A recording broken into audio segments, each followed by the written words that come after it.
Hi everyone, welcome back to my channel. ಎಲ್ಲ ಹೇಗಿದ್ದೀರಾ? Hope ಎಲ್ಲ ಚೆನ್ನಾಗಿದ್ದೀರಾ ಅಂತ ಅನ್ಕೊಂಡಿದ್ದೀನಿ. ನಾನು ಸಹ ಚೆನ್ನಾಗಿದ್ದೀನಿ. ಬನ್ನಿ ಇವತ್ತಿನ ವಿಡಿಯೋನ ಸ್ಟಾರ್ಟ್ ಮಾಡೋಣ. ಇವತ್ತಿನ ವಿಡಿಯೋ ಸ್ಟಾರ್ಟ್ ಮಾಡೋಕೆ ಮುಂಚೆ ಯಾರೆಲ್ಲ ನಾನು ವಿಡಿಯೋ ನೋಡ್ತಿದ್ದೀರಾ ಪ್ಲೀಸ್ ಸಬ್ಸ್ಕ್ರೈಬ್ ಮಾಡ್ಕೊಂಡು ವಿಡಿಯೋ ನೋಡಿ ಅಂತ ಕೇಳ್ತಾ ಬನ್ನಿ ಇವತ್ತಿನ ವಿಡಿಯೋನ ಸ್ಟಾರ್ಟ್ ಮಾಡೋಣ. ಇವತ್ತಿನ ವಿಡಿಯೋದಲ್ಲಿ ಈಗಾಗಲೇ ನೀವು ನೋಡಿದ್ದೀರಾ ಬೆಳಗಾವಿನಲ್ಲಿ ಅಂಗನವಾಡಿ ಸಹಾಯಕಿಯರು ಕಾರ್ಯಕರ್ತೆಯರು ಹಾಗೂ ಫೆಡರೇಷನ್ ಅಂಗನವಾಡಿಗೆ ಸಂಬಂಧಪಟ್ಟಂತೆ ಫೆಡರೇಷನ್ ಸಂಘ ಅಂತಿರುತ್ತೆ. ಇವರೆಲ್ಲ ಬೆಳಗಾವಿನಲ್ಲಿ ಸುವರ್ಣಸೌಧ ಚಲೋ ಅಂತ ಒಂದು ಹೋರಾಟವನ್ನು ನಡೆಸ್ತಿದ್ದಾರೆ. ಅದರಲ್ಲಿ ತಮ್ಮ ಹಲವಾರು ಬೇಡಿಕೆಗಳನ್ನ ಸರ್ಕಾರದ ಮುಂದಿಟ್ಟು ಅಂದರೆ ಹೋರಾಟವನ್ನು ಮಾಡ್ತಾ ಇದ್ದಾರೆ.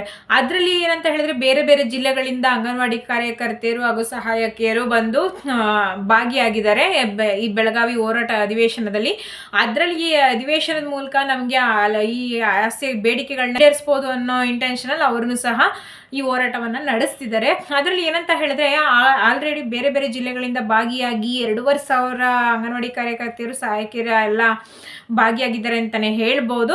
ಇದನ್ನು ಡಿಸೆಂಬರ್ 13ನೇ ತಾರೀಕು ನಡೆಯುವ ಅಧಿವೇಶನದಲ್ಲಿ ನಮ್ಮ ಬೇಡಿಕೆಗಳನ್ನ ಹಲವಾರು ಯಾವ್ಯಾವ ಬೇಡಿಕೆಗಳನ್ನ ಈಡೇರಿಸ್ಬೋದೇನೋ ಅಂತ ಎಲ್ಲ ಭಾಗಿಯಾಗಿ ಅಂಗನವಾಡಿ ಕಾರ್ಯಕರ್ತೆಯರಾಗಲಿ ಸಹಾಯಕಿಯರಾಗಲಿ ಜಾಯ್ನ್ ಆಗಿ ಎಲ್ಲ ಒಂದೆಡೆ ಸೇರಿಕೊಂಡು ಏನೇನೆಲ್ಲ ಬೇಡಿಕೆಗಳನ್ನ ಮುಂದೆ ಇಡಬೇಕು, ಯಾವ್ಯಾವೆಲ್ಲ ಬೇಡಿಕೆಗಳನ್ನ ನಾವು ಸರ್ಕಾರದ ಮುಂದೆ ಇಟ್ಟಾಗ ಅವ್ರು ಈಡೇರಿಸ್ತಾರೆ ಅನ್ನೋದನ್ನ ಅವರು ಈಗೆಲ್ಲ ಅಲ್ಲೇ ಪ್ರಿಪೇರ್ ಮಾಡ್ಕೊಳ್ತಾ ಇದ್ದಾರೆ. ಅದರಲ್ಲಿ ಏನೇನು ಬೇಡಿಕೆಗಳಂತ ಹೇಳಿದ್ರೆ ಅವರು ಹೇಳಿದ್ರೆ ಅಂಗನವಾಡಿ ಅಂಗನವಾಡಿ ಸಹಾಯಕಿಯರಿಲ್ಲ 15,000 ಅಂಗನವಾಡಿ ಸಹಾಯಕಿಯರಿಗೆ ತಲಾ ತಿಂಗಳಿಗೆ 10,000 ವೇತನ ತಿಂಗಳಿಗೆ ವೇತನ ಕೊಡಬೇಕು ಅಂತ ಅದೊಂದು ಬೇಡಿಕೆಯನ್ನು ಇಟ್ಟಿದ್ದಾರೆ. ಅದಲ್ದೇ ಈಗಾಗಲೇ ನಿವೃತ್ತಿ ಹೊಂದಿದಾರಲ್ಲ ಅವರಿಗೆ ಗ್ರ್ಯಾಜುಟಿ ಅಂತ ಹೇಳಿ 3 ಲಕ್ಷ ರೂಪಾಯಿನ ಕೊಡಬೇಕು ಅಂತ ಅದನ್ನು ಸಹ ಬೇಡಿಕೆಯನ್ನು ಇಟ್ಟಿದ್ದಾರೆ.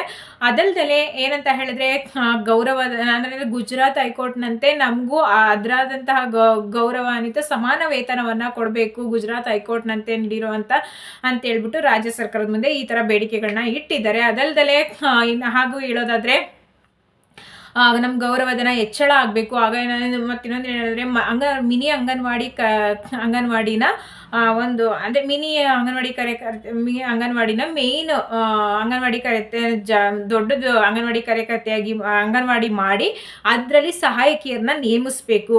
ಅದನ್ನ ಪರ್ಮತೆ ನೇಮಿಸ್ಬೇಕು. ಮತ್ತು ಅಂಗನವಾಡಿ ಕಾರ್ಯಕರ್ತೆಯರೇ ಸಹಾಯಕಿಯರಿಗೆ ಪರ್ಮನೆಂಟ್ ಹುದ್ದೆ ಮಾಡಬೇಕು. ಅವ್ರನ್ನ ಏನಂತ ಹೇಳಿದ್ರೆ ಇವಾಗ ಹೆಂಗೆ ಗೌರ್ಮೆಂಟ್ ಕೆಲಸ ಅಂತ ಗೌರ್ಮೆಂಟ್ ನಾವು ತಗೊಳ್ತೀವಿ ಅವ್ರನ್ನ ಹಾಗೆ ಅವ್ರ ಕೆಲಸದೇನಿರುತ್ತೆ ಅವ್ರನ್ನ ಗೌರ್ಮೆಂಟ್ಗೆ ಪರ್ಮನೆಂಟ್ ಆಗಿ ಮಾಡಬೇಕು ಅಂತ ಅವರು ಇಷ್ಟು ಬೇಡಿಕೆಗಳನ್ನ ಇಟ್ಟಿದ್ದಾರೆ. ಹಾಗೆ ವೈದ್ಯಕೀಯ ಫಂಡ್ ಸಂಬಂಧಪಟ್ಟಂತೆ ಅದೂ ಒಂದು ಬೇಡಿಕೆ ಇಷ್ಟೆಲ್ಲ ಬೇಡಿಕೆಗಳನ್ನ ಇಟ್ಟು ಅವರು ಸರ್ಕಾರದ ಮುಂದೆ ಬೇಡಿಕೆಗಳನ್ನ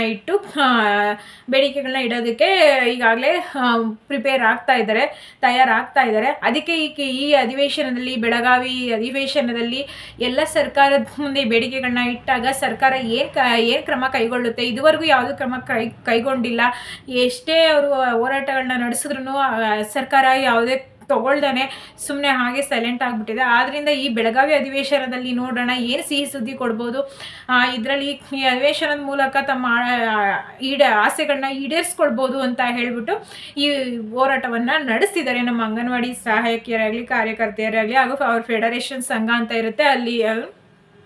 ನೋಡೋಣ ಇದು ಸರ್ಕಾರ ಏನು ತೀರ್ಮಾನ ಕೈಗೊಳ್ಳುತ್ತೆ, ಕೊನೆಗೆ ಏನು ಕ್ರಮ ತೆಗೆದುಕೊಳ್ಳುತ್ತೆ ಅಂತ ಇದನ್ನ ಕಾಯ್ದು ನೋಡೋಣ. ಮುಂದೆ ನಮ್ಮಂತೂ ಸಿಹಿ ಸುದ್ದಿ ಬರ್ಬೋದು. ಈಗ ಒಂದು ಸ್ವಲ್ಪ ದಿನ 13th ಅಧಿವೇಶನ ಅವತ್ತು ನಡೆದಿರೋದ್ರೆ ಅವತ್ತು ಏನು ತೀರ್ಮಾನ ಕೈಗೊಳ್ತಾರೆ, ಏನು ಕ್ರಮ ಕೈಗೊಳ್ತಾರೆ, ಇದಕ್ಕೆ ಕೇಂದ್ರ ಸರ್ಕಾರ ಆಗಲಿ ರಾಜ್ಯ ಸರ್ಕಾರ ಆಗಲಿ ಯಾವುದೂ ಮುಂದೆ ಬರ್ತಾ ಇಲ್ಲ. ಈ ಹೋರಾಟದ ಮೂಲಕನಾದರೂ ಈ ಅಧಿವೇಶನದ ಮೂಲಕನಾದರೂ ನಮಗೆ ಅಂದರೆ ಒಳ್ಳೆ ಸಿಹಿ ಸುದ್ದಿನೇ ಸಿಗ್ಬೋದಾ ಅನ್ನೋದನ್ನ ಇದರಲ್ಲಿ ಕಾತ್ರದಿಂದ ಕಾಯ್ತಾ ಇದ್ದಾರೆ. ಬನ್ನಿ ನೋಡೋಣ ಮುಂದೆ ಏನಾದರೂ ಸಿಹಿ ಸುದ್ದಿ ಕೊಟ್ಟರೆ ನಾನು ಮುಂದೆ ನಿಮಗೆ ವಿಡಿಯೋದಲ್ಲಿ ತಿಳಿಸ್ಕೊಡ್ತೀನಿ. ಈ ವಿಡಿಯೋ ನಿಮಗೆ ಇಷ್ಟ ಆದರೆ ಪ್ಲೀಸ್ ಲೈಕ್ ಶೇರ್ ಕಮೆಂಟ್ ಮಾಡೋದನ್ನು ಮರಿಬೇಡಿ. ಅದು ಮುಂದೆ ಬರುವಂತಹ ಹೋರಾಟ ಅಧಿವೇಶನದಲ್ಲಿ ಏನೇನೆಲ್ಲ ನಡೆಯುತ್ತೆ, ಏನೇನೆಲ್ಲ ನಮಗೆ ಸಹಾಯಕಿಯರಿಗೆ ಅಂಗನವಾಡಿ ಕಾರ್ಯಕರ್ತರಿಗೆ ಏನೇನೆಲ್ಲ ದೊರಕಬಹುದು, ಏನೆಲ್ಲ ಸಿಹಿ ಸುದ್ದಿ ಸಿಗ್ಬೋದು ಅನ್ನೋದನ್ನು ನೆಕ್ಸ್ಟ್ ವಿಡಿಯೋದಲ್ಲಿ ತಿಳಿಸ್ಕೊಡ್ತೀನಿ. ಅಲ್ಲಿವರೆಗೂ ಥ್ಯಾಂಕ್ ಯು ಫಾರ್ ವಾಚಿಂಗ್.